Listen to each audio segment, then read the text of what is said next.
এই সবজিটাকে দেখতে একেবারে ক্যারটের মতো লাগে না, কিন্তু এটা আসলে ক্যারট না, এটাকে বলা হয় পার্সনিপ। আর এইটা আপনার সাধারণত এটা আমাদের বাংলাদেশে হয় না। আমি একবার বাংলাদেশে এটা গ্রো করার চেষ্টা করেছিলাম, কিন্তু হয়েছিল, কিন্তু খুব চিকন ছিল, এত মোটা হয় না।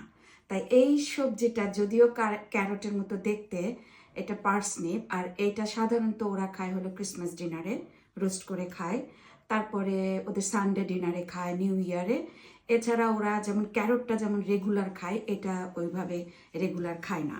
তো আমি এখন কি করব, এটাকে এইভাবে এই যে ছুলে তারপরে আমি কেটে এটাকে আমি রোস্ট করব। আমি এটাকে ফায়ারে দিব, কারণ আমি তেল দেব না বেশি একটা। তো আমি ভেজে আপনাদেরকে আবার দেখাবো। এই পার্সনিপটা এয়ার ফায়ারে দেওয়ার আগে আপনাকে একটু সিদ্ধ করে নিতে হবে, হালকা, একদম হালকা সিদ্ধ, 10 মিনিট, এর বেশি করা যাবে না, কারণ এটা একেবারে বেশি সিদ্ধ হয়ে গেলে ক্যারটের মতোই ওরকম হয়ে যায়, নরম হয়ে যায়। এজন্য এটাকে একটু 5-10 মিনিটের মতো আমি সিদ্ধ করব। আমার সিদ্ধ করা হয়ে গেছে। এখন আমি এটাকে এই যে ইসের ভিতরে দেব, এয়ার ফ্রায়ারের ভিতরে দেব, এবং এটা দেবার পরে আমি এটার উপরে একটু অয়েল স্প্রে করে দিব।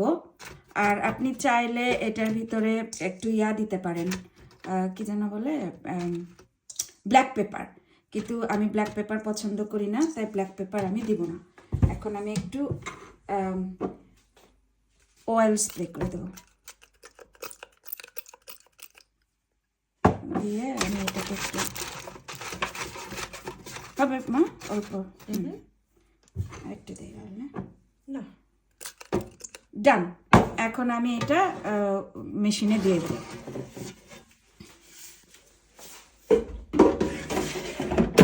টোস্টটা রেডি হয়ে গেছে। আমি 20 মিনিট আর 150 টেম্পারেচারে